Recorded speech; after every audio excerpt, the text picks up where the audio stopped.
أعوذ بالله من الشيطان الرجيم. بسم الله الرحمن الرحيم. الحمد لله رب العالمين. الرحمن الرحيم. مالك يوم الدين. إياك نعبد وإياك نستعين. اهدنا الصراط المستقيم. صراط الذين أنعمت عليهم غير المغضوب عليهم ولا الضالين.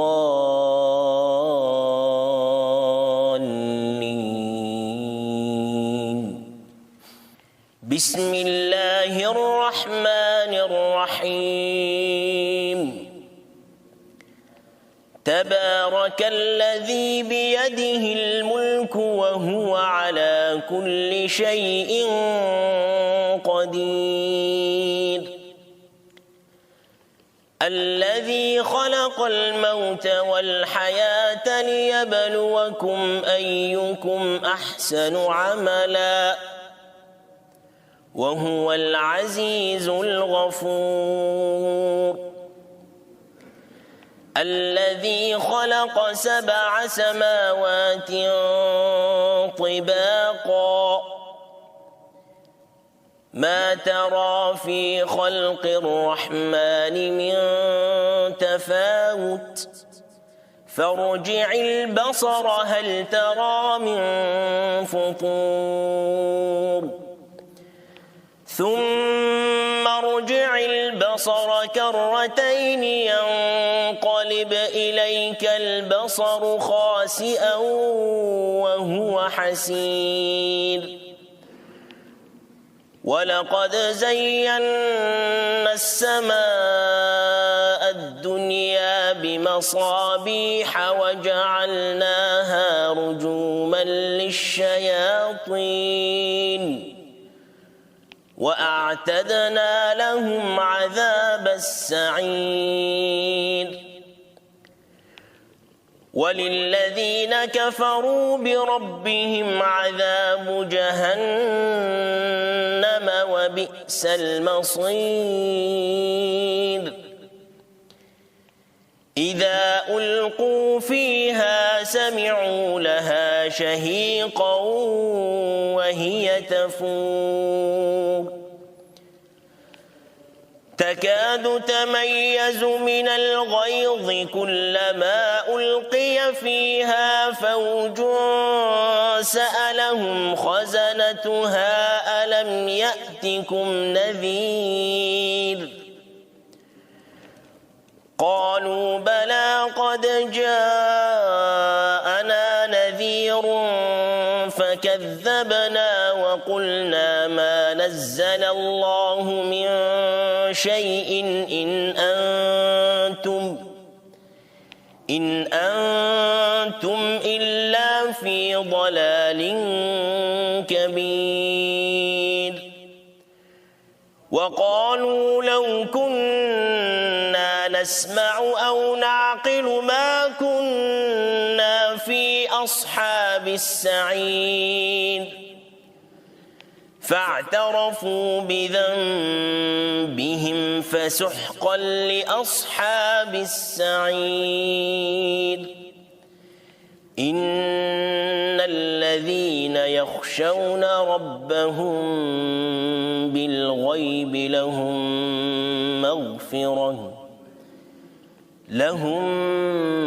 مغفرة وأجر كبير.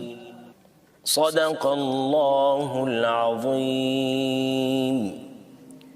سبحان ربك رب العزة عما يصفون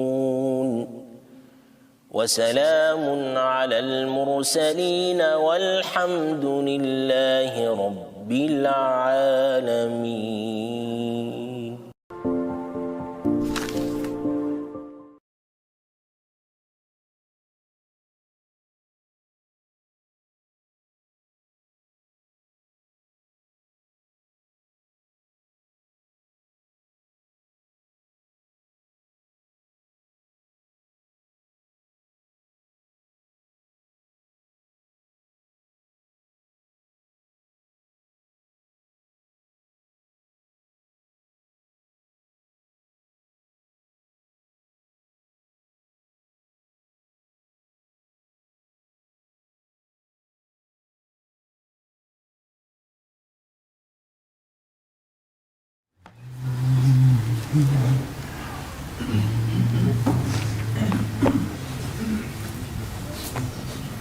Uzaktagılar jakыныраак.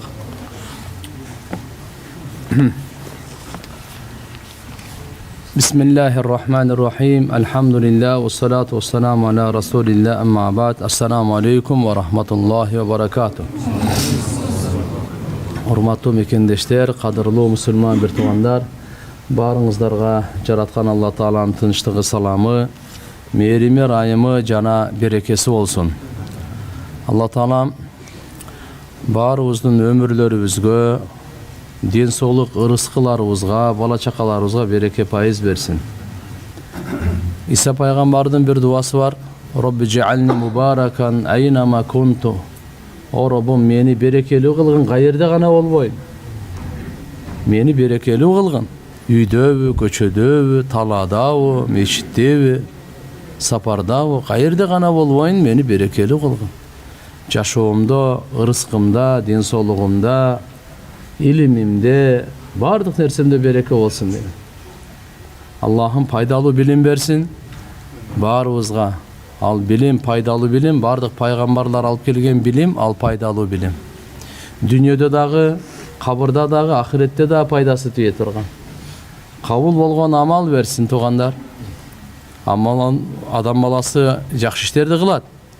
Birok ihlas bolbosa amal kabul bolboyt. Riyakörlüktün sebebinen jakşı amallar buzulup kalat. Şoň üçin kabul bolgon amal versin.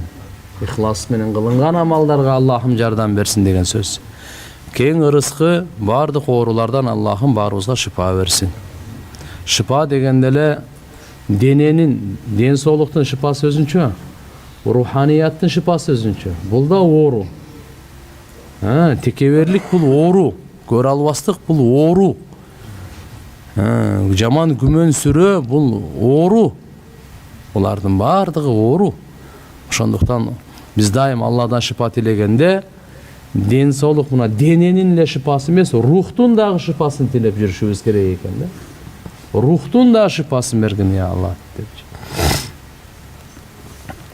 Kur'an-ı Kerim jaratkan Allah Taala'nın akırkı berekeli ıyık kitebi. Bundan keyin kitep düşpeyt. Boldu. Uşudan keyin eme kıyamat. Özünün murdağı düşkön kitapları toluktooçu. Tavrat, Zabur, İncil degen kitaplar düşkön, bir top barakçalar düşkön. Bardığın toluktap Allah Taala özgörülbey turgan kılıp, burmalanbay turgan kılıp koyup koygon. Kur'anda mazmunlar ar türlü tuğandar. Bizdin azı mına temabızga tiyişelü Kur'anda bir mazmun paygambarlardın okuyalarını aytıp beret. Alar arqılı ümmetke savak beret. Bul da Allah Taala'nın bir çoğun nimeti. Paygambarlar anı artынан anı uğup, baş iyip, iman keltirgenlerdi Allah kanday kutkargan. Paygambarlardın çakırığına toğutpay koygon, jaman amallarında tereşip dure bergen, butparastığında kupur şirktiginde dure bergen. Alarda Allah Taala'm kanday jok kılgan. Kur'an'da uşul okuyalar aytılат bardygy için. Bugün Şuayb aleyhissalam'dın okuyası. Şuayb degen paygambar bolgon. Musa aleyhissalam'dın gaynatası bolat. Musa paygambar'dın gaynatası. Yusuf paygambardan keyin gelgen. Madian degen şaharga gelgen. Ashabul Ayka dep koyot, oşolarga ekonu çoğu gelgen. Şuayb paygambar bu maşhur, belgili Allah Taala'nın paygambары, öte köp namaz okugan, daima zikir menen alek bolgon, köp ыйлаган paygambar bolgon. Ыйлагандын sebebinen gözü da ketip kalgan eken. İlay verip gözü da ketken eken. Oşonduktan anın kowumu aytat ele. Biz sizdi alsız göröbüz. Aytkanыңызды түшүнбөйбүz депчи. Kolu ya Şuayb, ma nafqahu kasiran mimma taqul. Siz aytkan söylөгөнүңүздүн көпчүлүгүн biz түшүнбөйбүz деп. Атайы, мындайча айтканда biz жакшы көрбөйбүз, ким жакшы көрбөсө сөзүндө түшүнгүсү эле келбейт да. Andan keyin aytат: "Wa inna lanaraka fina da'ifa." Biz seni биздин арабызда алсыз көрөбүз. Эмнеси алсыз десе, дарирул басар, мынакей Шуайб пайгамбардын көзү азиз болгон экен. Көзү көрбөй калган экен дешет. Эмне себептен десе, аннаху бака мин хуббилlah хатта ама. Алланы жакшы көрүп, илай берип, көзү көрбөй калган экен. Фараддаллаху алейхи басараху, Алла Таала көзүн кайтарып берген дейт. Кийин вакал я Шуайб, мындай деп турду, е Шуайб, атабки хауфа минан нар? Сен дозоктон коркуп ыйлайсыңбы өзү? Ау мин шауқика илал жанна? Же бейишке кызыгып ыйлайсыңбы? Дозоктун отунан коркуп ыйлайсыңбы? Же Алла Таала даярдап койгон бейишке кызыгып, шоук, ошо менен ыйлайсың десе, факал бал мин мухаббатик. Жок, мен бейишке кызыгып деле ыйлабайм, дозогунан коркуп деле ыйлабайм, Алланы жакшы көрүп ыйлайм деген экен. Алла Тааланын мухаббатын себебинен ыйлайм деген экен. Ушундай улуу пайгамбар, Кур'ан-ы Каримде 11 жерде айтылат экен, мына Алла Тааланын китебинде. 11 жерде айтылат экен. Бунун насабы Ибрахим алейхиссаламдын баласы Мадиян деген болгон. Ошо Мадиян деген шаар бар. Муса пайгамбар дагы Мисирден, Фираундан качып жөнөп Мадиянга келгенде, ошол Мадиянда анан кийин жайпана политическую берише деп коюп атпайбызбы? Ушундай издеп келгенде эми жан сактайын деп келген. Артынан түшүп алганда алар өлтүрөбүз деп. 30 жашта болчу. Кийин анан кийин ошол жердеги эки кыздын кой, малдарын сугарып атканын көрүп, ал чекеде турушкан экен, элдер бардыгы эле сугарат экен ошол булактан. Эмне сугарбай атасыңар десе, адамдар көп түртүшпөй эле деп атабыз. Силер атаңар жок, атабыз бар. Атабыз карып калган. Кол ал убакта мындай кыз балдар, аялдар мал койлорду алып чыгып сугарбайт экен да. Анан чыгарып калганда себебинен деп, анан Жалалайн тафсиринде келет. Муса пайгамбар эми күчтүү экен, 10 киши көтөрө турган чоң ташты көтөрүп жылдырса түбүнөн булак чыккан экен. Булак чыгып, ошол жерден койлорун, уйларын бардыгын сугарып алып, кыздары үйүнө тезирээк эле барып калат. Шуайб пайгамбар тез келгениnden таң калып, себебин сурайт.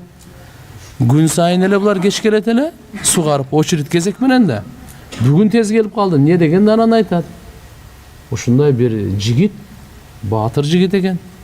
Ошо суу ушундай кылып ачып койду, көтөрүп чоң ташты мындай кылып койду. Деп пайгамбарлар бу дүйнөдө эч кимде өзүнүн бир кылган кызматынын акысын бербей койбойт экен да. Ой чакырып келе деп экөөнүн бирөөсүн жиберет. Мен акысын берейин депчи, кылган кызматынын акысын берейин деп. Муса пайгамбар келет, атам сизди чакырып атат. Эмнеге? Ошо акысын берейин деп атат, ушундай десе, Муса пайгамбарга чыгат да. Болбосо ошол учурда мындай бир чекеге сугарып койгондон кийин көлөкөлөп бир дарактын түбүнө отурган экен. Робби инни лима анзалта илайя мин хайрин факир деген дуаны ошондо окуган да. Ошо алымдар ушуну айтат, ушуну окуп жүрсөңөр, үйлөнүп элек балдарга бул өтө жакшы нерсе да. Кудай кааласа жакшы үйлөнүп алат дейт да. Муса пайгамбар ушуну окуду. Ушу дуаны окуган эле. Я Алла, сен мага түшүргөн нерсеге мен муктаждыгым бар деген, жакшылыкта муктаждыгым бар деп. Чакырды, анан кийин баратып. Муса пайгамбар аябай гайраттуу болгон да. Үйлөнүп эле 30 жашында. Анан баягы Шуайб пайгамбардын кызы алдыда жол көрсөтүп алып баратат да эми үйүнө, оң жака сол жака болуп. Анан шамалдан кичине ушу этеги көтөрүлүп кетип, балтыры көрүнүп калган экен. Муса пайгамбар токто дептир. Токто. Сен менин артыма түш. Просто кайсы жака бурулганда, ошол жака таш таштап кой, мен бурулам дептир. Караңыз кандай аманаткөй, кандай гайраттуу. Анын артынан карап кете берген жок. Айттым макул деп анын артына коюп койду. Артта баскын депчи. Анан кайсы жака бурулса, ташты ошол жака ырытат, бурулуп кетет. Бул жака бурулат, ушинтип үйүнө жеткирди. Шуайб пайгамбар анан кийин айтты да анан. Ошого кыздары айтты. Я Алла, атаке, буну алып калсаңыз өтө жакшы болот эле деди. Эмне дегенде ал кави амин эки сыпатын айтты. Аманаткөйлүгү, күчтүүлүгү деди. Аманаткөйлүгү азыркыдан турат. Аркадан түшүп келген жок, алдыга түшүп келди. Аманат көйлүү. Күчтүүлүгү 10 киши көтөрө турган ташты жалгыз эле көтөр. Шуайб пайгамбар койлору бар, анан айтты. Эгерде макул дей турган болсоң, мына койлорду кайтар. Койлорду кайтар. 8 жылга келишим болду. Койлорду кайтарганына, эми акысы бар да. Ошого мен 2 кызымдын бирөөсүн берейин деди мына. 2 кызымдын бирөөсүн никеңе берейин деди. Акысына. Махры калың бериш керек да. Ошондой 2 кызын берейин. Эгерде 10 кылып кое турган болсоң, да 2 жыл кошуп, анда сенин тарабыңан өтө жакшы болду деди. Өтө жакшы деди. Анан ал Муса пайгамбар бардыгын айтып берди буга чейин. Мен Фираун менен эмне болдум, кандай болдум, бирөөнү кокусу уруп алып, ушундай алып өлүп калып. Сен болду деди, Фираун бул жака өтө албайт деди. Сен кутулдуң деди. Эч кыжалат болбо деп анан ушундай кеткен да.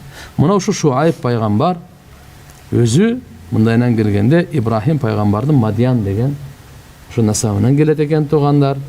Хижаз араб деп коет. Арабтар да ошо Хижаз араб, Жазиратул араб деп коебуз мисалы. Вот, ошол жакта анан кийин барып көбөйүп, бул ушу үй бүлө анан бир чоң эле урууга айланган экен. Шам мамлекетине четине чейин жеткен экен. Палестин, Шам, Мисир мамлекетинин жолдорунан деп көрүнөт деп. Кийин анан Шуайб пайгамбардын коому деп аталып калган. Бул коом өзү бутпараст болгон экен. Бутпараст болгон.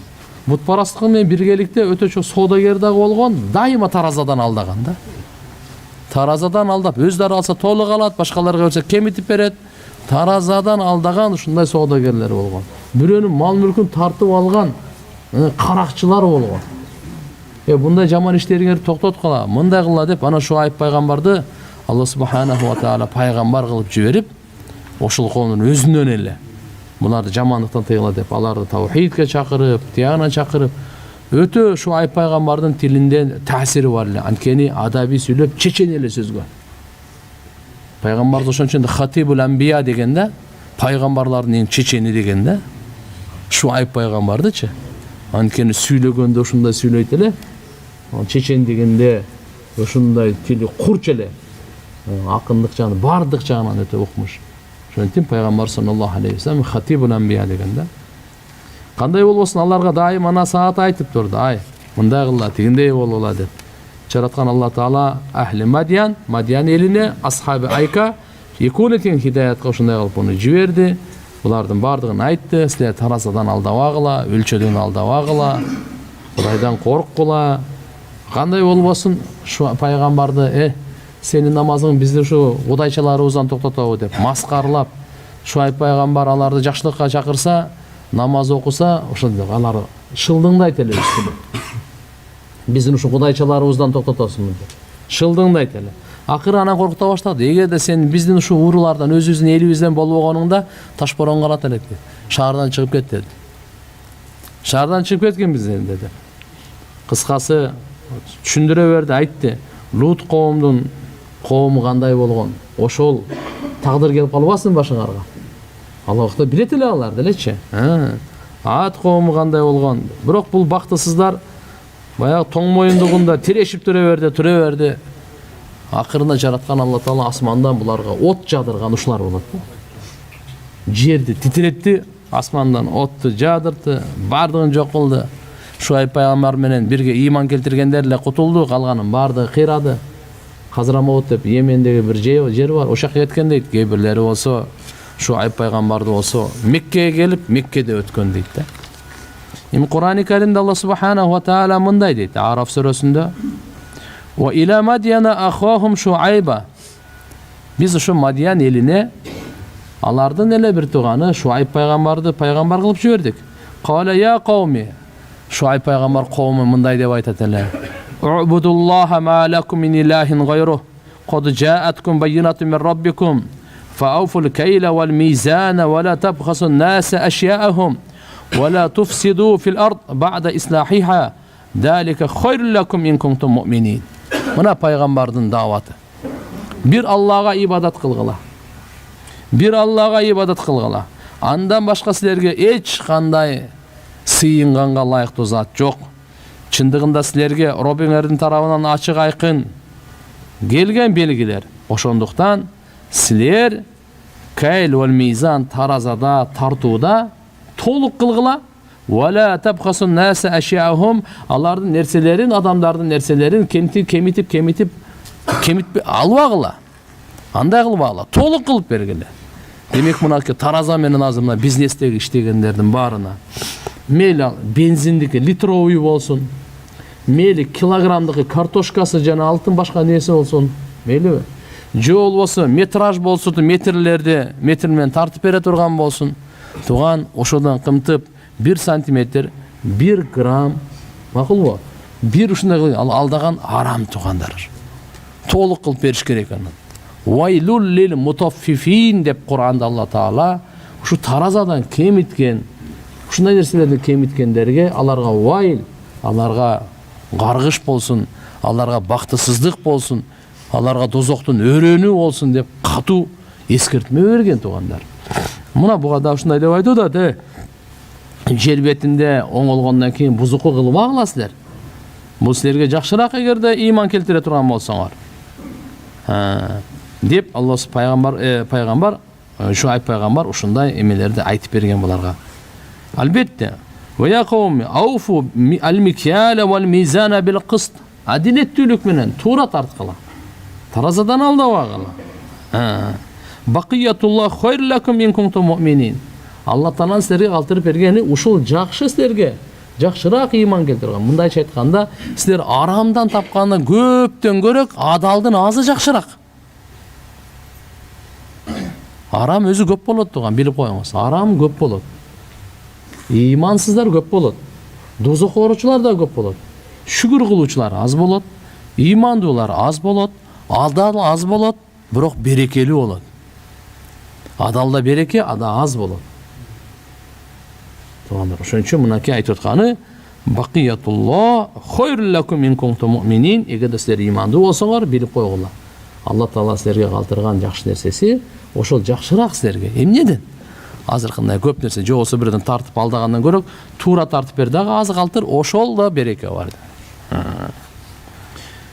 Шуайб пайгамбар айтат эле: "Ин уриду илля al-ислах мастатa'tu ва ма тавфиqi илля билля, алейхи таваккалту ва илейхи униб." Мен оңолууну эле каалайм. Колумдан келсе ушул өзү. Оңолсун деп. Мен башка нерсеге мага кызыктырбайт эле. Мага товфик берүүчү Алла Таала гана, ага мен таваккал кылам, ага гана мен кайтып барам деп Шуайб пайгамбар мынандай нерселерди бардыгын айткан эле. Чакырганда айтат эле: "Қалалахум Шуайб ала таттакун."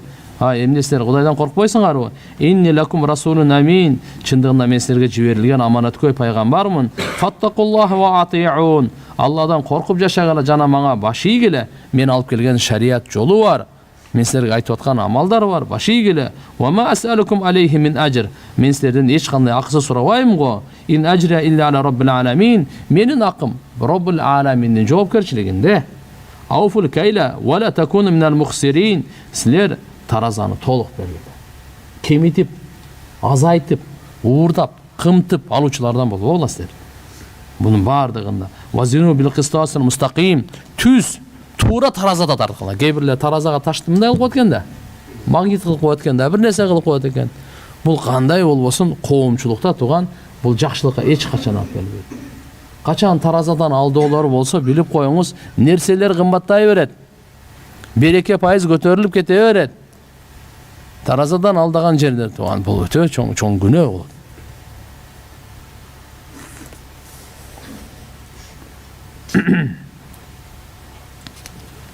Мынакей Шуайб алейхиссалам ушундай кылып чакырып турду тугандар. "Кул ла яставил хабису ва таййиб, ва лау а'жабака касратул хабис." Алла Таала айткан: "Эй Мухаммад, бул ыплас нерсе, арам нерсе, жана таза пакиза нерсе экөө тең болобу? Болбойт. Жамандыктын көпчүлүгү да сени таң калтырса дагы, таза менен, адал менен арам, таза менен кир эч качан тең болушу мүмкүн эмес. Алла субханаху ва таала ямхакуллаху риба ва юрбис садакат. Мына Кур'ан-ы Каримде Бакара сүрөсүндө эмне дейт? Алла Таала сүт-корлукту түп тамырынан бери жок кылат, өчүрөт, ар эми садаканы көбөйтөт. Эми караңыз. Мен сизге 100 сом бердим сүт-корлукка, 10 сом айына бересиз деп. Биздин көзүбүз бардыгы айтып атат.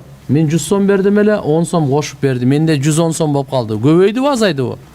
Көбөйдү. Көзүбүздүн айтып атканы көбөйдү. Бирок бизди жараткан Алла айтып атат. Жок. Түп тамыры менен жок кылам, бул азайды дейт. Эми менде 100 сом бар эле, 10 сомду буга бердим садакага. Канча калды? 90 калды. Көзүм айтып атат, азайды. Алла Таала айтып атат, "Ва юрбис садакат", садака көбөйдү дейт. Биз каяка ишенебиз? Жараткан Алла Таалага. Адамдын көзү алдап коет, акыйкат бар бөлөк нерсе. Сүткорлуктан жок болот, садакадан бар болот туган. Алла Тааланын мындай чечими буларга да ушундай эме кылган. Анткени булар содагерлер. أتأمرون الناس بالبر وتنسون أنفسكم وأنتم تتلون الكتاب أفلا تعقلون. Адамдарга жакшылыкка чакырып, өзүңөрдүн жаныңарды унутуп каласыңарбы? Болбосо китепти силер окуйсуңарбы? Акылыңар жокпу деген эскертүүлөр мына баарына келгендер тугандар. Ошон үчүн жараткан Алла субханаху ва таала аларды кандай кылып азаптады? Бул эки үммөт, эки ком. Кавму Мадиян, асхаби Айка. Асхаби Айка деп ошо дарактуу немени бак дарактарды айтат. Анаки Мадиянын коому, булар ошо содагерлер, ушундай акчалуулар келген. Фа ахадахум адабу яумил дулла иннаху кана адаба яумин адим. Жөнөкөй эле эмес. Буларга өттө катуу ысык берет Алла Таала. Күндү ушундай ысытат. Ушундай күндү ысытат. Алла 7 күн ушундай катуу ысыткен аба. Кийин аларга эч кандай суудагы көлөкө да пайда бербей калат да. Жана ошондой эле тиги анча-мынча үңкүргө кирип кеткени да пайда бербей калат ушунча ысыган. Баардык анан кийин ал жактан качып чыгышат. Анан ушул бир булут келет, кара булут келип туруп мындай. Ойлойт да ушул кара булуттан жамгыр жайт окшойт деп туруп баардыгы жүгүрүп чыгат да ошол жергечи. Жамгыр жайтып жүгүрүп чыкканда баардыгын кара булуттун үстүндө топтолот. Бирөө да калбайт. Баардыгы толук болгондо Алла субханаху ва таала андан кийин анан ошол жерден от жаадырып берет. Жер анан титиреген анан баардыгын. Асмандан бир кыйкырык келет. Рухтары баардыгы чыгып кетет. Fa asbahu fi darihim jasimin alladina kadzabu shu'ayban ka'an lam yaghnaw fiha alladina kadzabu shu'ayba kanu humul khasirin. Allah subhanahu wa taala mынандай кылып аларды чөк түштүрүп тургандан кийин баардыгынан азапты берет тугандар. Жараткандын азабынан коркойлу.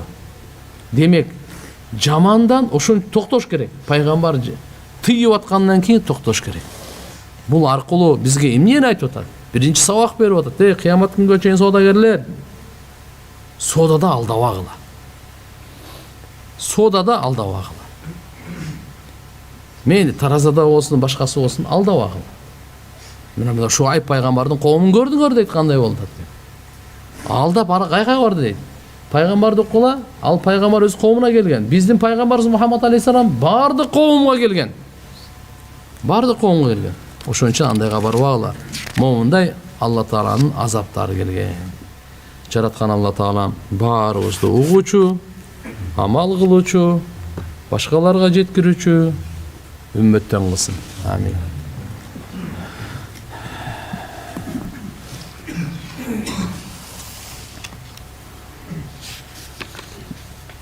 Bismillahirrahmanirrahim. Багымдаттын дараты менен пешин асыр Шам, кейде куптанды окуймун. Анан наскичан жүрсөм эле энем даратын сынды дей берет, туурабы дейт. Жок тугандар. Эми мындай. Бир дарат менен багымдат азыркымда күн кыска учурунда эгерде ажыткана кыстабаса, мейли Шам, асыр барды куптанга чейин окуп койсоңуз боло берет. Бирок жакшысы ар бир намаздан алдын дарат алып койгон жакшы. Дараттын үстүнө дарат алуу 10 савап болот. Мисалы даратыңыз бар. Кыстабай эле турат. Ошонун үстүнө дагы бир дарат алып койсоңуз, канча савап? 10 савап берилет. Бул хадисти билип алайлы да. Эми мындай сөз бар. Даратыңыз бар. Дагы отуруп алып дагы дарат алсаңыз, исраф болуп калат. Соо эмес, арам болуп калат. Анда кандай десе, алымдарыбыз мындай буга маселе айткан. Кайсыл иш даратсыз болбой турган болсо, мисалы Куранды кармаган, даратсыз мүмкүн эмес да. Намаз даратсыз мүмкүн эмес. сажда, тилават даратсыз мүмкін емес. Чындасыздарбы? Ушул амалды кылгандан кийин анан дарат алсаңыз 10 савап болот. Bunday amaldарды кылбай туруп эле дарат алсаңыз исраф болот да. Мен түшүндүрө алдымбы азыркы маселени? Түшүнүктүү. Мисалы дарат алдыңыз, келип 2 рекет намаз окудуңуз, барып дагы дарат алсаңыз, эми 10 савап болот. Даратыңыз бар, бузулган жок. Бирок дарат алдыңыз, намаз деле окуган жоксуз, Куранды деле кармаган жоксуз, дагы дарат алсаңыз исраф күнөө болот буга эми. Аны эми наски чейин жүргөндө эч нерсе болбойт буга. Дарат сынбайт наскиден. Дараттын сына турганы өзү биздин фик китептерде ачык айкын айтып койгон жерлери бар. Ада наскини чечкенден дарат сынбайт. Кыргыздарда айтылган сөз бар го. Атасы бар жигиттер сакал койбойт деп. Азыркы балдар атасы бар, тем более атасы жаш жигиттер да өтө элек саксайтып сакал коюп алган. Бул арам эмеспи? Бул кыргыз жигиттерге туура келбейт го. Араптарды туурабагыла десе болбойбу дейт. Жок тугандар мындай. Албетте алхамдулилля улуттун баалуулуктары бар. Улуттун баалуулуктары бар. Динибиз бардык улуттун баалуулуктарын көтөргөн. Бирок мисалы атасы болуп туруп баласы койбойт деген андай эмес. Атасы болуп туруп баласы андай убакыт жашы келип калса намаз окуй эле койсунбу? Атасы болуп туруп мисалы карап туруп. Бул баалуулук бардык пайгамбардын баалуулуктары. Сакал некене бардык байлыктан барлар. Бул эркектин өзгөчө Алла Таала берген, Алла Таала ушу жаратылышы. Өзүнчө ушундай жаратып берип койгон. Аялдарга өспөйт бул. Эркектерди бардык пайгамбарлардын сүннөтү. Ал жерде бала, ата, чоң ата деп бөлгөн эмес. Ушундай деп берип койгон эркектер, анан аялдар деп берип койгон. Бардыгына. Так что иншалла бул мындай неме эч кандай зыяны жок. Наоборот, иншалла мындан сооптор бар. Шариятыбыздын талабы, буйруктары, пайгамбарыбыз Мухаммад алейхиссаламдын буйругу да, пайгамбарыбыздын буйругу бардыгынан жогору. Анткени ал бүткүл ааламдын мээрими. Бардык пайгамбарлардын имамы, бардык пайгамбарлардын пайгамбар. Ата энеден дагы боорукер, толук жашоонун жолу шариятын алып келген, бардыгын алып келген ошол пайгамбар бизге буйрук берип атат. Ауфу луха, ваффиру луха. Ай сакал койгула, сакал өстүргүлө. Айткан жок да, атаңар болсо койбогула, кийин анан өлгөндөн кийин койгула. Же болбосо атаңар койгондон кийин койгула. Мындай нерсе жок да. Бардык жалпы кыргыз эме бүткүл дүйнөдө канча мусулман эркек болсо бардыгына буйрук да бул. Куюлган тамакты толук ичпесе ырыскы калып калабы дейт. Жок. Толук ичпесе калган алып кетип кала берсин. Курсак ачканда ичсин. Жөндөн бирок аны төгөрбеш керек, эми исрап болуп. Ырыскы деп эмне айтат өзү туган? Ырыскы деп ушу алкымдан өткөн ырыскы болот. Алкымдан өткөн ырыскы болот. Анан кийин бизде мындай толук жеш керек деген, сүннөт кылып коюш керек деген немелер бар. Караңыздар, кээ бир учурларда толук бардыгын жегенде адамга көбүрөөк жегенге зыян болуп калышы мүмкүн. Жан сактоо важип болот. Толук жеген сүннөт болсо, жан сактаган важип болот. Ошон үчүн бул жагы кичине этиятташ керек. Өз албетте баягы өзү ченемибиз менен жегенибиз жакшы, кээде исрафкерчиликке өтүп кетип зыянга учурап калат. Кыскасы ырысы калып калбайт. Мүчө жылды белгилеш шартпы? Шарт эмес. Андай бизде неме жок тугандар. Шарт эмес. Мен бир маал намаз окуйм, бирок дайыма жолукту алдыга салынмайынча окуган намаз жарабайт дейт. Ушул туурабы? Мен жолукту эми алдыга салт эме болсун, бирок намаз окуган учурда мына моюн, кулак жабылыш керек. Чач, булар жабылыш керек. Менин апам арак ичет. Ичпе десек жаман көрөт. Бизди өзүм болсо намаз окуйм дейт. Бизди жаман көрөт дейт. Чо мындай кылыш керек эми. Кандай болбосун дагы апа. Эми апанын арак ичкени өкүнүчтүү эми. Эне болуп туруп ак батасын бергендин ордуна, намазды окуганын ордуна. Бирок мына бала катары силерге энеге орой, энеге катуу мамиле кылган болбойт. Таптакыр кандай болгон чакта дагы. Анан көрөк эң жакшысы кызматын кылып элечи. Кызматын кылып, дуасын алып, анын акырын айтып, ичпеген учурда анын ордуна жакшы нерселерди алып бергиле. Мына аялдардын борборлору бар. İslam университети бар, Кыз Кур'ан деген бар, шаарда бир топ борборлор бар. Ошол жака алып барыш керек.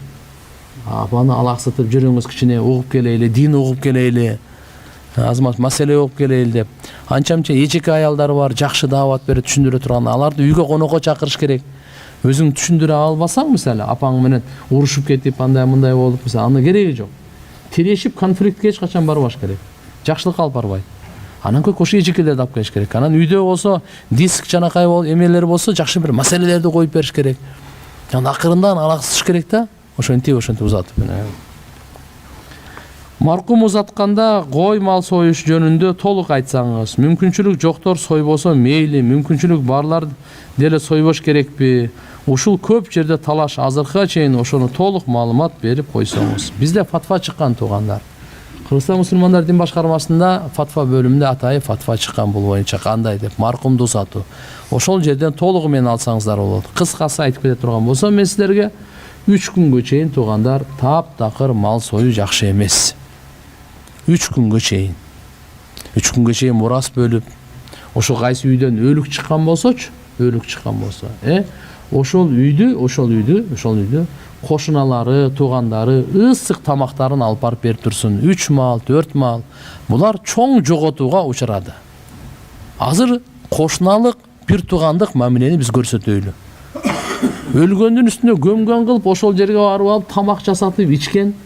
Өзүңүз деле абериңизге салып көрсөңүз, анан көрөк ысык тамакты мен алып барып бербейминби? Мына адамгерчилик, ислам каерди караган? Булар азыр чоң кайгыда азырчы. Элдер келип атат, элдер кетип атат. Сага дагы тамагын даярдап берсин меми. Ушул маданиятка өтүш керек. Аларга колдоо, көңүлүн көтөрүү, курсагын тойгозуу. Эгерде узактан туугандары келип калса, ошол үйдө эмес, кошуналары үйлөрүнө алып кетип, туугандары үйлөрүнө алып кетип. Мына маданиятты жандандырыш керек. Эмне 3 күн кайгы күн, 3 күн деп пайгамбарыбыз айткан. Ал ушу 3 күндүн ичинде акырын тууган узак жакындарын чакырып, мурасын бөлүш керек. Азыр кийин анан кийин мурас талаш болуп, азыр ызырчуу болбой, ошол убакта мурас бул жарым илим. Динибиздин жарым илими. Жарым илими адамдын тирүү кезине байланыштуу болсо, жарым илим адамдын өлгөнүнө байланыштуу. Адам баласы же тирүү же өлүк, экөөнүн биреси болот да. Чындасыздарбы? Тирүү кезинде ушу бир топус болсо да, ушу да мураска бөлүнөт. Бир ручкаңыз барбы? Ошо да мураска бөлүнөт. Мына акысы ушуга чейин. Ар бир нерсенин өзүнүн баасы бар. 100 сомбу? Ушу мураска бөлүнөт.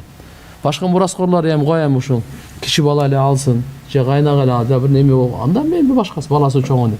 Мурас илими бар туугандар. Андан кийин анан 3 күндөн кийин ушунчалык эле эме болсо, мейли өзүңүздүн акчаңыздан мурас бөлүнгөндө, мисалы, өзүңүздүн акчаңыздан мейли кичине аз-маз чай-пай уюштуруп тамак берип кое турган болсоңуз деле боло берет. Шарият буга деле мисалы тыюу салбайт. Күнүн атайлап белгилебестен эле туруп, мисалы 3-лүк, 7-лик, 40, 52 жыл деп белгилебестен туруп, 3 күндөн кийин кайсы аптада кайсы күнү кааласаңыз өткөрүп койсоңуз боло берет. Бирок азыр суроо түшкөндөй милдеттүү эмес. Айтайын, бул фарыз эмес, эч кандай важип эмес. Милдеттүү эмес. Ким колундан келсе, мейли. Бирок баягында риякөрлүккө мактанып, мынанча жылкы сойду, мындай кылды деген, ага атандашы бирөө кредит алып, анан андай кылган. Бул такырда туура эмес туугандар. Дин жеңил, жашообуз жеңил. Анан көрөк ошол кеткен исрапкерчиликке бир садакай жарыя кылып койсок өткөндүн атынан, ошо жакшы болмок да. Ошончо жылкыны мындайынан кыйратып салгандан көрөк, ошо айылына кайсы таш түшүрүп койсо жолго, суу чыгарып койсо, дагы кимдин кандай муктаждык болуп калса бир бебечара ошонун үйүн түздөп койгонго жардам берип койсо, ошол акчадан эле. Жетимдер бар, ошолорго берип койсо, инвалидтерге берип койсо, бир коляскасын алып береби, жетимдерге кийим алып берип коебу. Ошо жылкы сойгондон көбүрөөк сообу тиет, мен ачык айтайын. Жылкы сойгондон көбүрөөк сообу тиет. Зекетти канча акчага канча бериш керек, ушул жөнүндө айтып кетиңиз. Акча маселесинде мындай туугандар, зекет 193.700 сом. 193.700 сом. ушуга эгерде нисап деп коет го жете турган болсо, 1 жылга тегеренген болсо, ушуну сиз 40ка бөлөсүз. Эми канча акчаңыз бар? 200 миң сомуңуз барбы? 300 миң сомуңуз барбы? Ошо 40 эле бөлсөңүз өзүңүздүн зекетиңиз чыгып калат. Ошо зекетти анан бейбечара муктаждарга берип коесуз. Мисал пешим намазы калып кетсе, асыр намазынын алдында салып окуса болобу же кандай куптандан кийин окуш керекпи? Жок, окуй берсе болот. Пешим намаз каза болдубу? Болду. Асыр намазга келдиңиз эле, убакыт бар экен, жамаат тура элек, пешимдин казасын окуп алыңыз. Азан айтылып калды, бирок убакыт бар, окусаңыз боло берет. Андан кийин окуса, сөзсүз эле куптандан кийин деген жери жок. Каза намаз 3 убакытта окуса болбойт. Ал күн батып атканда, чак түштө, күн чыгып атканда. Калган учурда окуй берсеңиз боло берет. Bir келин кайненесин бакшылап коюптур. Ошону не кылса болот? Намаз окусун дарат менен. Пайгамбарыбыздын сүннөт дуалары бар, ошого бекем болсун. Анан дамыла имамдар бар. Ошо окутуп алсын, өзүнө дем салдырып алсын да. Күйөөсү уктап жаткан жерге аялы намаз окуса болот, эч нерсе эмес. Жоолук салынам десем, апам каршы, эмне кылсам болот? Акырын көндүрүш керек. Кызмат кылып, каяш айтпай, жакшы сүйлөп, пайдасын айтып. Мен мал базарда иштейм. Мал алып ордуна сатып жиберем. Шариятка туура келеби? Өткөндө да ушундай суроо түшкөн эле. Акчасын берип колуңузга алдыңызбы? Кааласаңыз сатып бересиз. Өзүңүздүн акыңыз, укугуңуз. Ырыскыны таштаса эмне болот? Бир жака чыкканда апам нан остип чык дейт. Туура эле остип коюш керек, эчтеке эмес. Апанын чакырыгы. Bizde Peygamber sallallahu aleyhi ve sellem aytkan, musulmanda musulmanga болгон 5 акысы бар. Салам берсе жооп бериш керек. Бул акысы болот. Салам берди, жооп бериш керек. Чүчкүрсө, алхамдулилlah десе, ярхамкалла, Алла сизди райымына алсын деп жооп бериш керек. Сизди чакырса, нан ости, тамагы иштесе, жооп бериш керек. Андан эчтекен кетпейт. Түшүнүктүбү? Бул чакырып атпайбы? Апа чакырып атат. Үйүнө чакырса, кээде мисалы тамак жеп кетиши мүмкүн, кээде нан остип кетиши мүмкүн. Же болбосо дагы бул алхамдулилlah бул маданият бизде бар да. Азыр ушунча шашып атканда дагы тамак жасай албасак да, же тамак жасаганга биздин үйдө мүмкүнчүлүк болбосо дагы болбоду дегенде нан остийдиртип, ушу чакырга бул да алхамдулилlah бул жакшы нерсе. Андан кийин ооруп калса зиярат, өлүп калса жаназа. Машинаны канчадан ашырбай айдаш керек. Канча менен жүрүп кетип жатып, кырсыкка учураса зулум жаназасы буйрубайт деп уккамын, түшүндүрүп коесузбу? Эми туугандар мындай. Жол эрежесин карагандар атайы алар өздөрүнүн тажрыйбасы. Бизде да айтат го, чымчыкты сойсо да касапчы сойсун дейт. Ар ким өзү билет да. Машина оңдогонду менин колуман келбейт. Операция кылганды менин колуман келбейт. Мисалы да, анын өзүнүн адиси бар. Ошондой эле кайсыл жолдо опасный, кайерге жүрүш керек, буну биз билбейбиз. Ошо жол менен заниматься керек, ошо билет да. Анын тажрыйбасы бар. Ушул жерде адам баласы бурула албай калат, катуу скорость менен келсе мындай болуп калат. Ошо бардык жерге ошончо 40, 50, 30, 60, 100, 120 деп ар нерсени коет. Ошого баш ийиш керек, баш ийүү важип болот туугандар. Светофор коюп койду, баш ийүү важип болот. Деп бар талкалабайсың сен өзүң эле эмес, жашооңо риск эмес, башканын жашоосун дагы кыйрат атпайсың. Туурабы? Кызылдан өтүп барып туруп, пешеходдон өтүп барып туруп, мисалы, катыгыраак келип токтой албай калып, болуп атпайбы? Ал өзүнүкүнө эле зыян эмес, башкаларга да зыян берип коюп атат. Ошон үчүн шариятыбыз туугандар бул милдетке мындай бул важип болуп эсептелинет. Эми азыр канчадан билбейм мен. Бирок аалымдар ушундай бир фатва берген жерлери бар. Мисалы көп ушундай жаш балдар эми 120-140тан ашпа десе, 180 менен барып анан кийин өлүп, өзүн өлтүргөнгө барабар деп айтканда жерлери бар дагы. Анча-мынча аалымдар ошондой өзүн өлтүргөнгө бара турган болсо, жаназасы окулбайт дегенге чейин катуу эскертмелерди берген жери бар. Биздин эми мазхабта өзүн өлтүргөндөргө жаназа окулунат. Бирок мындай имамдар, карылар, хатип, муфти, казы, аалым дегенде аттуу баштуу кишилер барып окубасын дейт да. Чөнөкөй эле мындай эле өзүн өлтүргөндөргөчү. Бул дагы мисалы ошондой катуу айдап, болсо эреже бар, акыл эси бар, ичип алып айдады, кыянат кылды. Катуу айдап барды, кыянат кылды. Аркасына да адамдар да салып алган. Бул таптакыр чоң кыянат бул. Экинчи адамды бардыр бул жактан экинчи машинени сүздү. Бул совсем да бул. Ошон үчүн мына жерден азыр Кудай сактасын жол кырсыгынан өтө көп каза болот тугандар. Тагдырга жазылгандан ашыкча ырыскы таба албайсыңар дейт го. Канча аракет кылсак деле берилбейби дейт. Чо аша аракетиңиз дагы тагдырда жазылган. Канчалык биз да билбейбиз да канча берет экен, канча бербейт экен. Тагдырда канча жазылган экен деп. Албетте жазылганына иман келтиребиз. Бунун баарын Алла билет. Аракет кыла бериңиз. Токтобоңуз, аракет кыла бериңиз. Ошол да тагдырдан болот да. Талак берип койсо кайра жашаса болобу же кандай жолдору бар кайра жашаганга? Эми канча талак маселеси бол? Эгерде бир эле талак болсо кайра жашаганга болот, 3 болсо кайра болбой калат. Сизде такташ үчүн талак маселесин муфтияттын 15-чи кабинетинде ошол жерде атайып бар, Кудай кааласа барып тактаңыздар. Алла Таала эрте турган адамга көбүрөөк ырыскы береби. Пайгамбар саллаллаху алейхи ва саллям айткан жери бар. Мен үммөтүмө саарлык убакта береке берилет деген.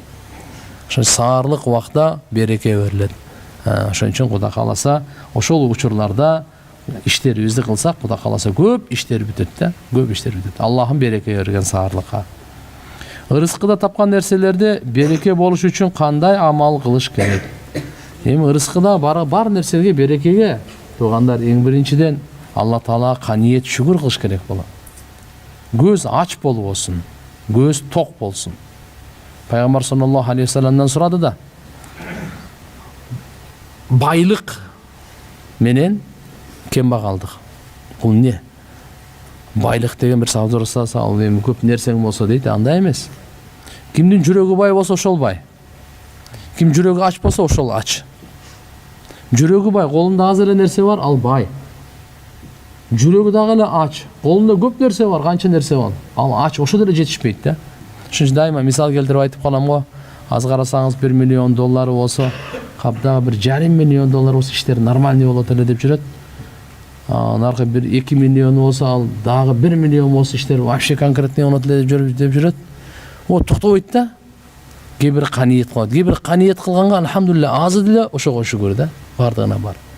Ошон үчүн тугандар айткан Пайгамбар саллаллаху алейхи ва саллям, мен эң бай болгонду каалайм десе, сен каниеттүү бол, эң бай сен болосуң деген да.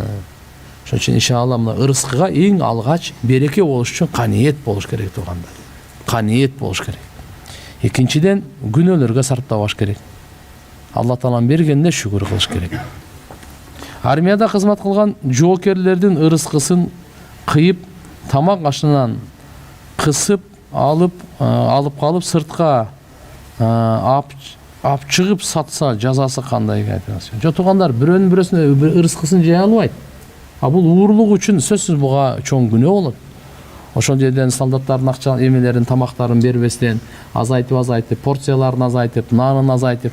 Мына бүгүн азыр эле Шуайб пайгамбардын коомун айттык го, кымтыган. Ошонго айтып кирет да. Ал дагы таразадан алдаганга кирет. Сөзсүз эле бирөө ош базарда отуруп алып эле алдаган эле эмес. Мынандай нерселерде да мисалы кийим кечеден дагы мисалы кымтышы мүмкүн.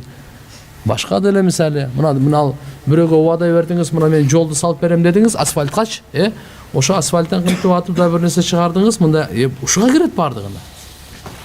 Татфиф деп коет.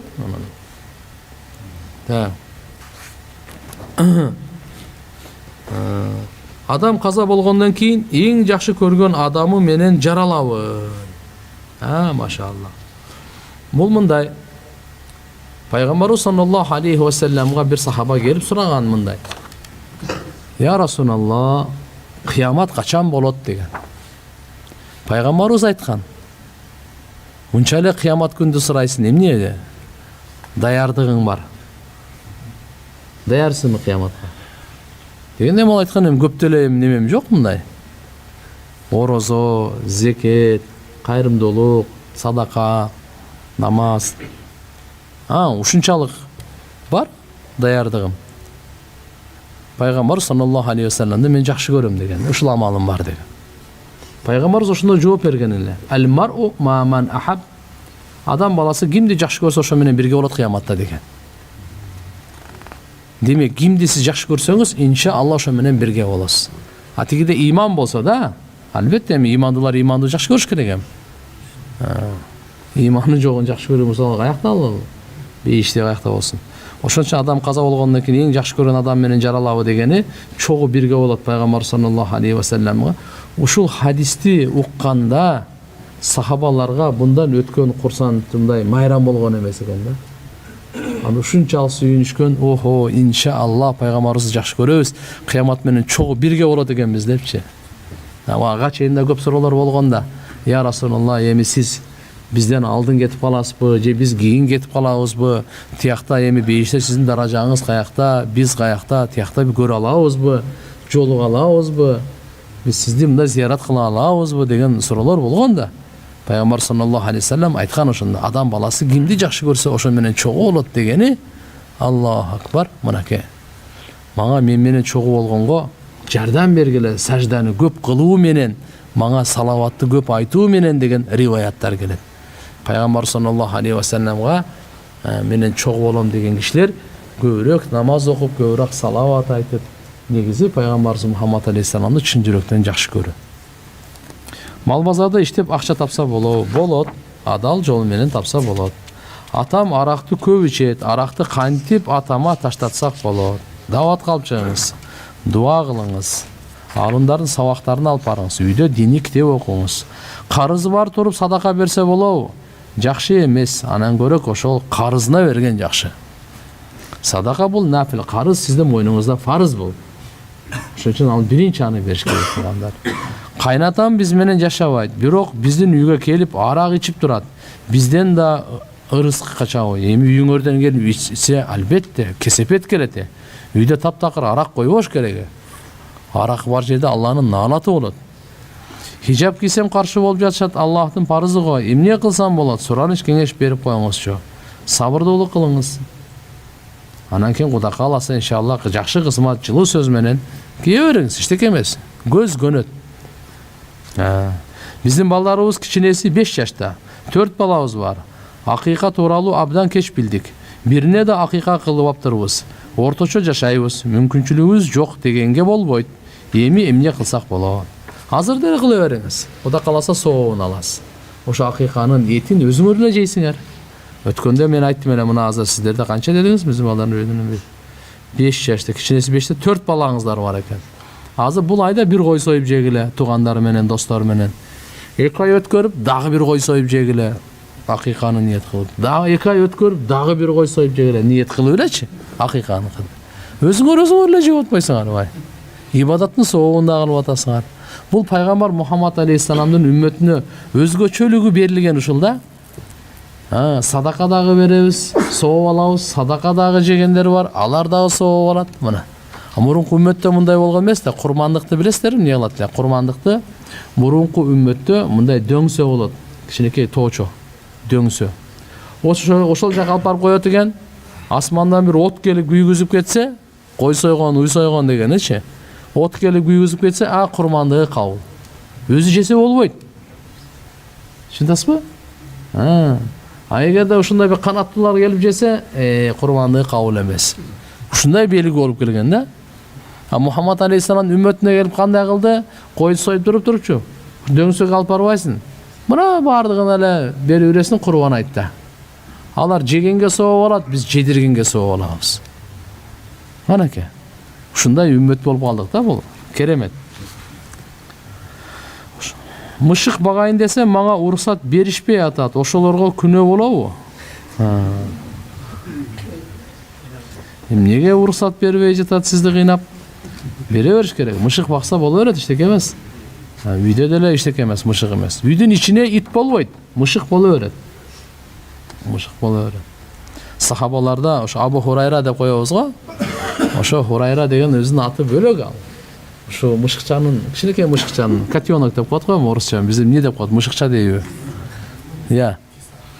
Мышыктын баласы эмне дейт? Мый-мый дейт. Ал мый-мыйдын атасы деп айтылат да анда. Абу Хурайра деген ошондой. Кичинекей мышыкча. Жазы кичинекей баласы кичинекей мышыктан мый-мый деп коебу? Вот ошону менен. Ал багып жанында жүрөт эле, постоянно жеңине салып алат эле мышыгын, көтөрүп чыгат эле. Кайрагым. Аялы тилин тыйбай күйөөсү менен урушса, Eri 1-2 çağa berse emне bolot дейт. Өзү бирок пайгамбарыбыз аял кишини чапкан эмес. Пайгамбарыбыз аял кишини чапкан эмес. Анан аялдар дагы мындай тили менен мындай күйөөсүнө уруша берсе, каяш айтса жакшы эмес. Пайгамбар саллаллаху алейхи ва саллям айткан, тияка барганда, миражга барганда бейиш дозокту көрсөтүп, ай, тиякта дозоктун көпчүлүгү аялдар экен деген. Силер садака бергиле деген аялдардын жамаатына, садака бергиле аялдарды. Эмне себептен я Расулалла дозоктун аякта көпчүлүгү аялдар дегенде, алар айткан мындай. Себеби якфурна аширатахунна, ушундай сөз бар да, күйөөлөрүнө шүгүрсүз экен да. Күйөөлөрүнө шүгүрсүз деп айткан. Кандай шүгүрсүз, аны дагы айткан. Өмүр бою жакшылык кылган болсо, өмүр бою жакшылык кылып келди. Бир эле жолу жакшылык кылбай койдуңуз да, бир эле жолу. Аягына айтат экен, мен сенен вообще жакшылык көргөн эмесмин деген. Болбосо өмүр бою жакшылык көргөн да. Мен сени жакшылык көргөн эмесмин деп берет экен да. Ушу шүгүрсүздүк болуп калат деп пайгамбарыбыз насаат айткан. Бирок пайгамбарыбыз өзү кандай болгон чакта дагы аял кишиге кол көтөргөн эмес. Өзүнүн аялдары тим более. Ошон үчүн иншалла аял кишиге кол көтөрүү бул алсыздыктын белгиси. Өзгөчө бетине урган жакшы эмес. Бетине урган жакшы эмес. Эми катыраак мындай эме кылса болот эми.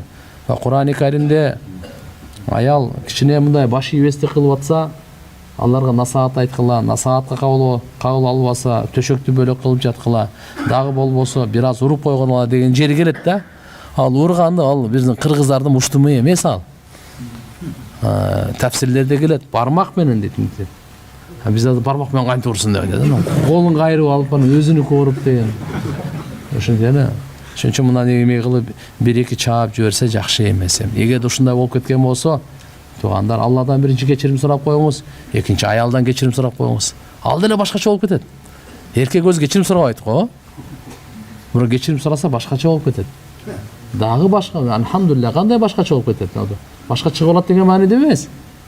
Ал алхамдулилlah, Алла эгерде уяты, иманы эле болсо, сизди экинчи жолу андайга алып барбайт да, жеткирбейт ага. Кудай кааласа иншалла.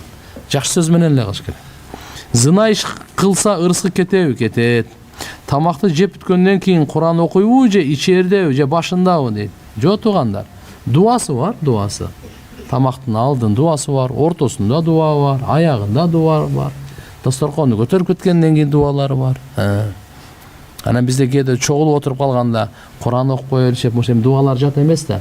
Анан бир аз Куран окуп коюп, ушул аяттын берекесинен болсун деп коебуз, мисалы да. Ал зарыл эмес мисалы. Кээ бир жерлерде башында эме кылып кел деп. Кээ бир жерде бүткөндөн кийин. Өзү туугандар, негизги тамактын адебинде колду жууш керек. Оозду чайкап коюш керек. Бисмиллахир-рахманир-рахим деп тамакты оң кол менен жеп башташ керек. Унутуп калсаңыз, ортосунда эстеп кетсеңиз, бисмиллахи аввалаху ва ахираху деп коюш керек. Бүткөндөн кийин алхамдулиллахиллади ат'амана ва сакана ва жа'алана минал муслимин деп дуасын окуп коюш керек. Бардык мактоо Аллага болсун деген. Бизге тамак берди, сусундук берди дегенде, мусулмандардан кылып чаратты дегенде. Биздин үйгө кут түшкөн экен, аны биз билбей тазалап коюппуз. Эмне болот? Кут түшкөн болсо, ал тазалай турган нерсе болбойт туугандар. Тазалай турган нерсе ал материалдык нерсе, ал чаң болгон нерсе эмес да, кут деген чаң эмес ал. Тазалана турганчы. Кут ушундай бир береке. Кээ бир үйлөргө кирдиңиз беле, ушундай аурасы ушундай жакшы, тахажжудка жөн эле турасыз. Аура ушундай. Ал жерде машаалла, кандай десем, аны адам тили менен түшүндүрүп бере албайт. Руханияттын баалуулуктар да. Кут да ушундай болот.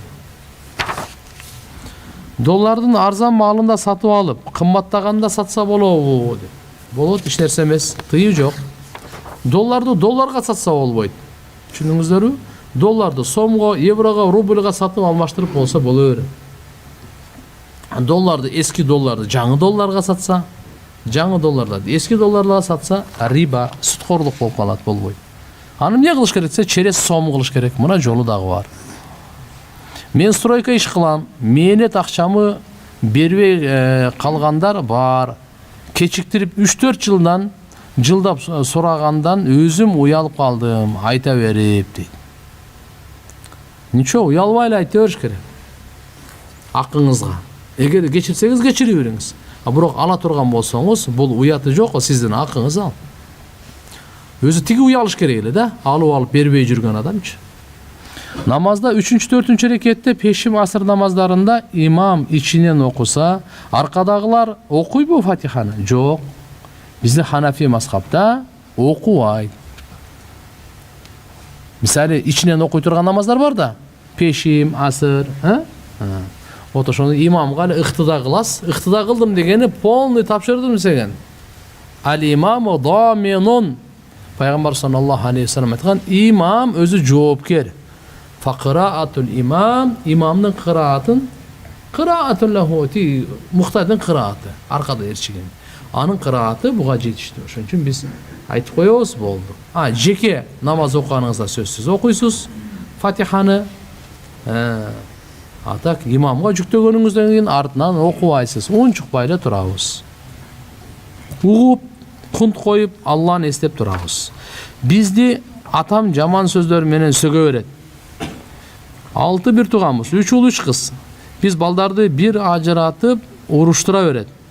Силердей балдарым жок дей берет. Сүйлөсөк атаңа сөз кайтарба деп уруша берет дейт. Эми мындай да. Ата баары бир улуу туганда. Тирешип урушпай, жакшы иштерди кыла бериңиздер. Болбой эле уруша берсе, анын жамандыгы, жаман сөккөнү силерге тийбейт. Бирок атаны дагы акырын ушу жакшылыкка чакырганга аракет кылыш керек болот. Анын жолу азыркы эле. Жума намазга алып келгиле. Андар сабактарын алып барла, кайсы мечитте жакын болсоңуздар, мүмкүнчүлүк болсо даватка алып чыккыла. Үйдө диний китептерди кичине окугула. Үйгө бир алымдарды чакырып, үйгө киши чай бергенче азмаз. Ал бир аз сүйлөп берсин. Өзүнүн достору кимден таасирленсе, ошолорду чакыргыла. Мен базардан мал алып, кайра эле үстүнө акча коюп сатам. Бул адал элеби? Колуңузга кармаган болсо, акчаны толук берген болсоңуз адал. Дүйнөмдү фазил кылган деген сөздүн мааниси кандай? Дүйнөмдү фазил кылган. Билбейм, сиздин сөзүңүзгө мен немеге жакшы түшүнбөдүм, дүйнөнү фазил кылган деп. Ата энени кантип ыраазылыгын алсак болот? Кызмат менен. Ата энеге кызмат кылып, жакшы сөз менен, каяш айтпай, баш ийүү менен, адеп менен. Жаныбарлар наркы дүйнөдө сүйлөйбү? Алла Таалам сөз берсе сүйлөйт. Алла Таалам сөз берсе сүйлөйт. Биз камчы жасайбыз. Биз жасаган камчы менен атты чабат. Күнөөгө себепчи болбойбузбу? Жок, себепчи болбойбуз. Бирок бул жерде бир балдар айтты эле мындай деп. Мен аны билбейм, бирок ошо улакка барганымда айткан эле, кээ бирлер зым тростон камчы жасайт экен дагы. Ошо менен чабат экен. Анан кийин ошол эттерге мындай өтүп кетет имиш да, мындай сойгондо, малды сойгондо ошо эттери эме болгон деп. Ошон үчүн ошо зымдан камчы жасап туруп, тростон жасап туруп сатпасын. Жөнөкөй өзүнүн тери болуп, башкасы болуп ушундай жасасын деп бирөө мага айтты эле. Бир жыл ат менеп жүргөндө. Ушуга мен дагы айтып коеюн, чындап эле андай кылып чапса болбойт. Өзү бардыгына айванды биздин ислам динибизде айвандарга да жакшылык мамилени кылганды айтат. Анан өзгөчө мына азыр камчы жасасаңар, дайыма эле биз айтабыз, пешенесине чаппасын аттын. Аттын пешенесинде жакшылык бар. Пайгамбарыбыз саллаллаху алейхи ва саллям айткан буну. Ал-хайл, хайл деп атты жылкыны айтат. Мaqudun fi nawasiha khayr ila yawmin qiyama. Пешенесинде жакшылыкты басылган, жакшылык басылган, кыямат күнгө чейин деп Пайгамбарыбыз Мухаммад алейхиссалам өз дооруна 14 кылым мурда айткан мына. Аттын пешенесине чаппагыла. Жакшылык эмне келсе, сенин бактың, ырыскың, жеңишиң, ошону чаппа деген сөз. Ошон үчүн иншалла дайыма айтып жүрөбүз. Мына жерде иншалла азырда карап мындай айтып коелу барган. Уга тургандар камчы жасаганга, эми камчы жасагандар мисалы бычак деле жасап атпайсыздарбы? Бычакты мисалы бирөөнү Кудай сактасын, бул картошка, пияз турасын деп жасап атасыздар.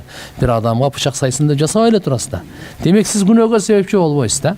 Кыскасы. Benim bir sıram var. Мыналар бүтө үрбөйлүбү? Kavazga canlı yönetim ile Maide suresinin 44. ayetini düşündürüp verelim. Түшүндүрүп берейли.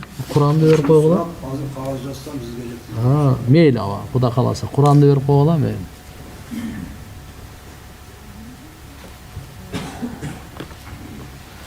Быйыл орозо кайсыл айда болот дейт. Буюрса апрелде болот. Буюрса Кудай кааласа иншалла Алла Таалам эсен аман жеткирсин. Я, баарыбыз жакшы бир дуа кылып турайлы Рамазан айга. Иншалла Алла Таалам жеткирген болсо, мынал орозо быйыл кайсы айда болот экен? Апрелде.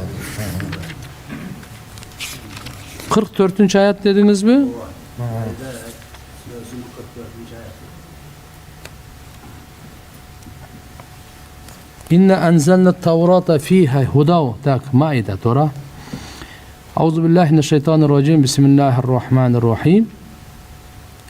İnne enzelne tevrata. Şıkkümönsüz biz Tavrat'ta düşürdük deydi. Fiha hudav ve nur. Anda hidayet var. Cana nur var.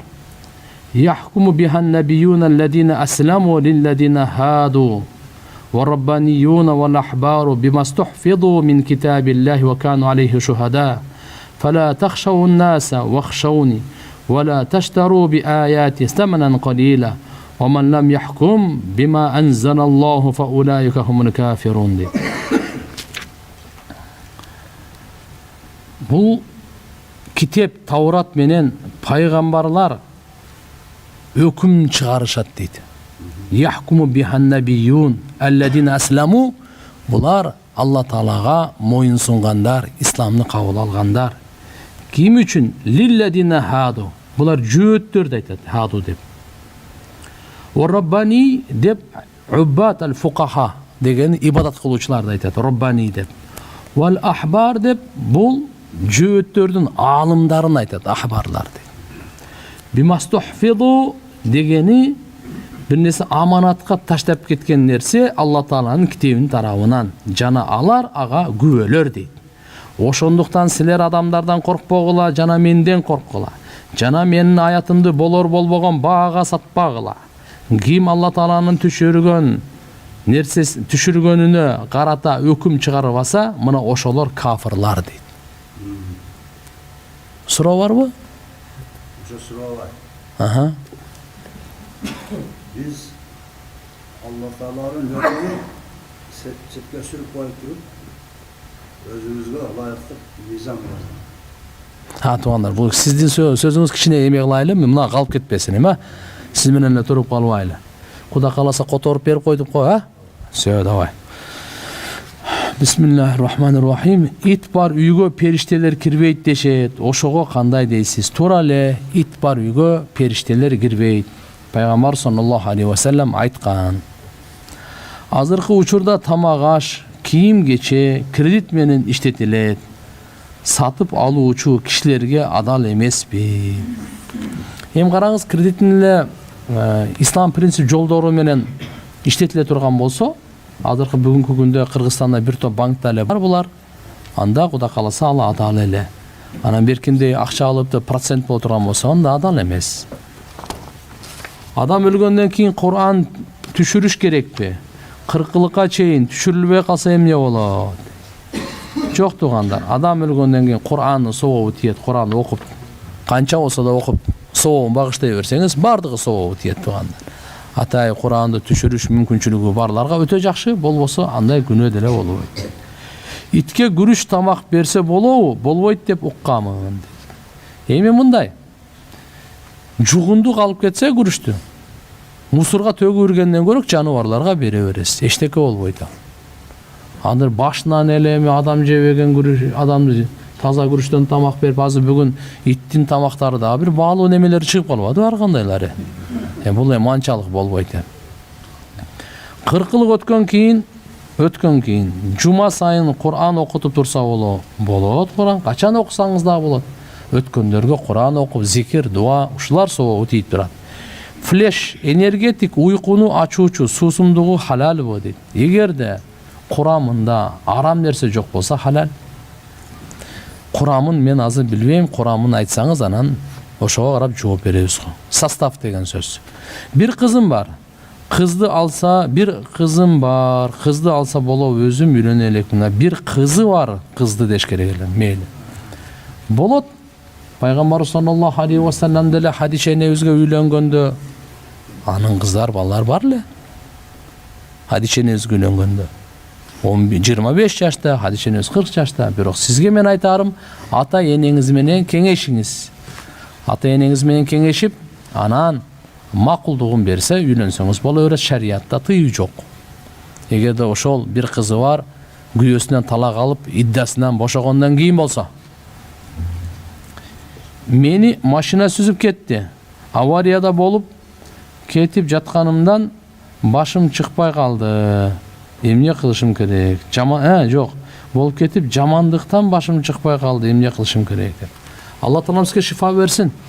Ден соолукту жакшы каратыңыз, өзүңүзгө да дем салдырып алыңыз. Антип чочулап калышыңыз да мүмкүн. Машинадагы авария жөнөкөй эмес да. Бирөө менин акымды, ырыскымды жеп койгон күнөө болбойбу? Акыңыз болушу мүмкүн, Кудай кааласа, бирок ырыскын эч ким жей албайт туган. Бир алым айткан экен, Аллага шүгүр, Алла Таалам ырыскыны бөлүп берип коюптур. Мен ырыскымды аялым дагы, балам дагы ырыскымды жей албайт деген экен. Сизге жазылган, ал сизден эч башка жака кетпейт ал. Кошунам ичип келип тынчтык бербесе, эмне кылыш керек? Такай кыжалат кылат. Солукканды айтсаң мойнуна албайт. Эмне кылыш керек? Мас болгондон кийин эмеде? Адамдын акылы кетет. Ал ар кандай кыз үчүн чыгара берет да. Бир нерсе деп айта албайбыз эми. Анан көрөк сол кезинде анда аны ошол арак ичирбегенге чейин, ошо ичкенге чейин жеткирбеш керек да. Эң негизи ошол эми. Бир кесиптин ээси болуп диплом алып, ал кесип шариятка туура келбей калса, иштебей койсо, иштебей койсо болобу? Шариятка туура келбеген кесипке иштебеш керек туугандар. Ал жакшы эмес. Акча төлөгөндөн кийин иштеш керекпи? Жок. Жолдошум иштеп эле жатам, көп эле таап жатам, бирок жукпай жатат деп айта берет. Кайненемдер да айта беришет. Бирок мен ыраазымын, бул үйдөн ырыскы качкан үчүнбү дейт. Жок туугандар. Кудай кааласа, пайгамбарыбыз Мухаммад алейхиссаламдын жашоосунда эмес го бүгүнкү күн. Пайгамбарыбыз ушундай улуу инсан болуп, бир күн тамак жесем, Алла Таалага шүгүр кылам жеп бүтүп. Бир күн эртеси күнү тамак жок болсо, сабыр кылам Алла Таалага. Азыр күндө бизде тамак ырыскыларыбыз барбы? Эркек тапкан акча баракалуу болобу же аял тапкан акчабы? Албетте эркек тапкан акча, эркектин мойнунда. Аял деле үйүндө туруп мени тапса эчтеке эмес. Негизи никеде эркек мойнуна алат аялды бакканга. Арак ичкен кишини кандай жол менен токтотсо болот? Арак ичкен кишиге дагы айтайлы туугандар, биринчи Алла Таалага дуа кылайлы. Жүрөктөр Алланын колунда. Инсап Алла Таала берет. Экинчиден аракет дагы кылайлы. Кандай аракет кылайлы? Үйдө болсо, үйдө диний китептерди окуйлу, диний маселелерди коюп угайлы, музыкалардын ордуна. Жана эгерде дагы карап туруп, үйгө кичине анча-мынча чай болгондо имамбы, алымбы, кичине даават айтып бере турган, маселе айтып бере тургандарды чакырайлы. Же болсо мечитке мындай сабактарга ала келели. Жолу болбот дегенде жумага алып барайлы, дааватка алып чыгайлы. Ушундай себептерин өзүбүз изденейли да. Арактан узак кыла турган жолдорун. Адам өтүп кеткенде 40 аш деген барбы? Бизде шариятыбызда бул зарыл эмес туугандар. 13 жашта намаз окуса болобу же болбойбу? Боло берет. 7 жаштан окуш керек. Балагатка толгондон кийин милдеттүү болуп калат. Балагатканга чейин милдеттүү эмес, бирок ошого көнүп окуш керек болот. Жолдошум жумушта кээде теңтүш аялдар менен айылга чыгып калам. Күнөө эмеспи? Жок, сураш керек. Карыздары бар туруп, кенен кесир тамактанган туурабы? Жакшы эмес, карыздар төлөш керек. Аз-маз адам баласы бели бүкүрөбөй турган деңгээлде эле тамак жеп, калгандарын карыздарга бериш керек. Кечинде казан аякты жаппаса шайтан аралайт деген чынбы? Мындай, пайгамбар саллаллаху алейхи ва саллям эмеле риваяттарында келет, идиш аякты жууп жаткыла дейт. Үстүн жаап. Себеп ушу бир жылда ушундай жыл аралап неме болуп турат экен да, асмандан бир бале түшөт экен. Жуулбаган идишке жана ачык калган идишке дейт да. Андан оорулар дагы жугат экен, оорулар да болот экен.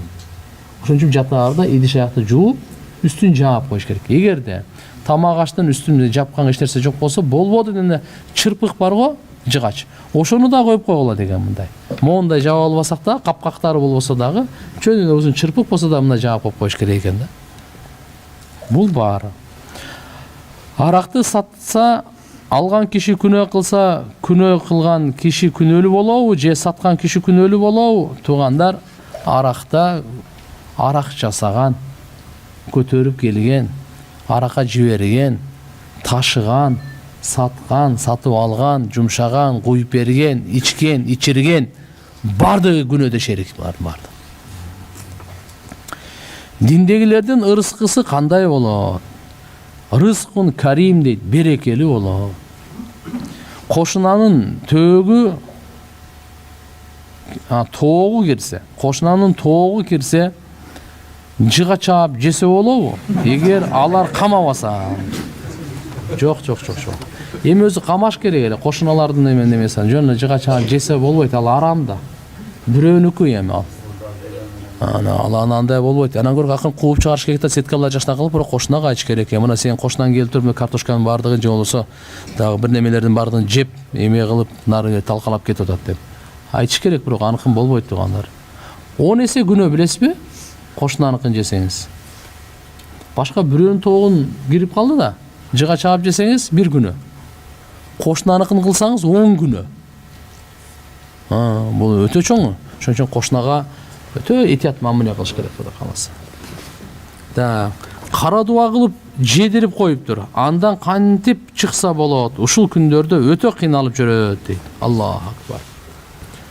Кара дуа кылып жедирип койгон болсо, туга мындай кылыптыр. Хижамат кылыш керек. Кан чыгаруу бар го? Хижамат. Пайгамбар саллаллаху алейхи ва салламга жөөттөр Хайбар деген жерде жедирип коюшкан.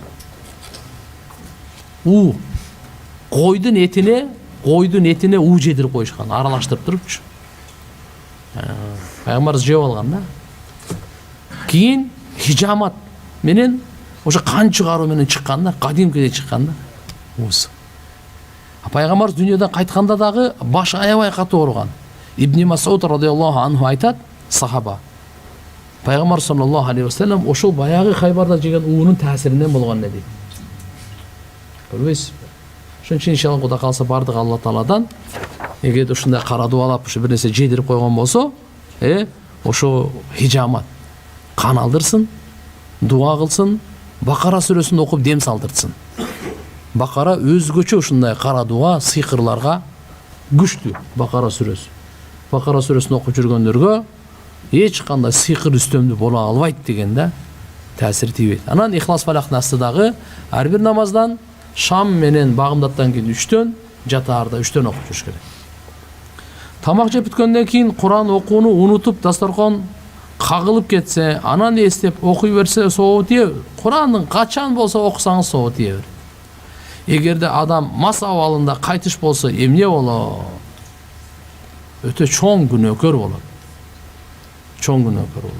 Момун адам, Пайгамбар саллаллаху алейхи ва саллям айткан, зына кылып аткан учурда иманы чыгып турат, арак ичип аткан учурда иманы чыгып турат деген хадистер бар. Коркуш керек. Ошол учурда өлүм келип калса, Кудай сактасын. Менин тайкем арак ичип келип жаткан бойдон кайтыш болуп ахиретте кандай болот? Дуа кылыңыз тайкеңизге. Алла рахматын алсын, тайкеңизге дуа кылыңыз, иманы болсо. Кара ниет адамдардын үйүндө ырыскы болобу? Ырыскы мындай да, адалдан дагы, арамдан дагы Алла бере берет туган. Бул сыноо үчүн да. Бул сыноо үчүн. 22 жаштамын. Жакында өлүп кала тургандай эле сезиле берет. Корко берем. Бул ой Аллахтанбы же шайтанданбы? Өтө көп аша эле өлүмдү көп эстебеш керек. Өтө аша чаапчы. Таптакыр эле унутуп да калбаш керек. Ошон үчүн мисалы дуаларда юхи ва юмит деп келет. La ilahe illallah vahdahu la şerike la. Lehul mulk ve lehul hamd yuhyi ve yumit. Allah Taala ölüm beret, Allah жашоо берет дегенди, мына ушу саарлап онду, кечинде онду. Башка намаздарда айтылган эмес да бул дуа. Yuhyi ve yumit деген башка намаздардан кийин келген эмес. Ошо өлүмдү ошол айтып атканда эстеп коебуз экенбиз да. Ошон үчүн эле кээде өтө эле эме болуп эстеп анан кийин ал дагы болбой калат.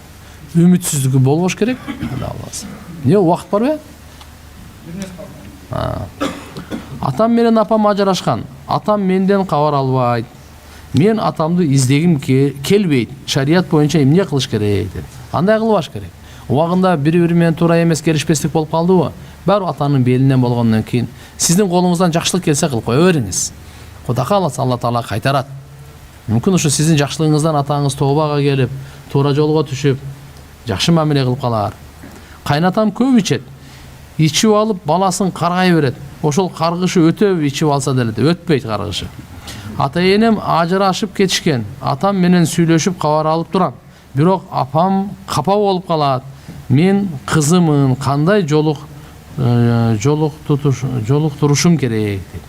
Эки жакка тең жакшы неме кылыңыз, кызмат кылып, көңүлүн алып, дуа кылып, эптеп иншалла. Аны таптакыр эле болбосо, анда экөө менен тең мамилени үзбөш керек, кандай болбосун. Экөө кайра мындай жарашып, сүйлөшүп калса өтө жакшы. Досторум ичет. Достугум үзсөм кандай болот? Ичкендер менен дос болбош керек. Эми мисалы кандай, соо мезгилинде сүйлөшө бериңиз. Иче турган болсо, мас мезгилинде ага аралашпаш керек ал. Ал эми акыл жок да эми, акыл кетет да. Анан ар кандай сөз айтат, достуңуздардан кайтат. Волейбол ойнойбуз кезектешип, байге чыгарып ойносо кумар оюн болуп калбайбы? Үчүнчү тарап кылсын, байгени үчүнчү тарап кылсын, командалар кылбасын. Азыр эки вопрос калды. Шамал аябай катуу болгон жерде таямым алып намаз окуса болобу? Жок. Суу бар, оны да алыш керек. Бала медреседе окуса, ата-энеге тиги дүйнө жардам берет, сөзсүз жардам берет. Жараткан Алла Таала барыбыз амал кылганга товфик берсин.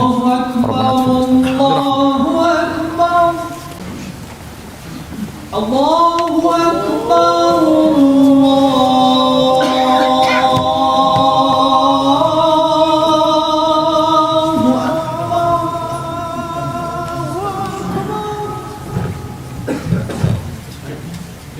أشهد أن لا إله إلا الله.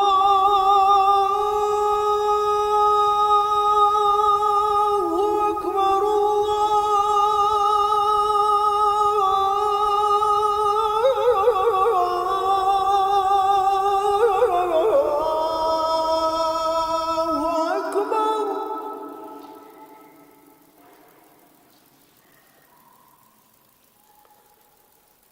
أشهد أن لا إله إلا الله.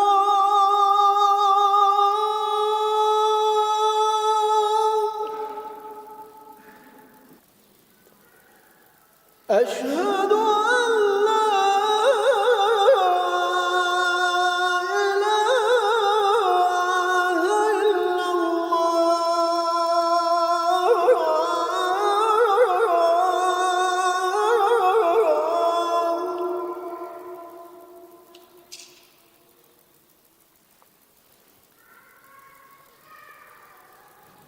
أشهد أن محمدًا رسول الله.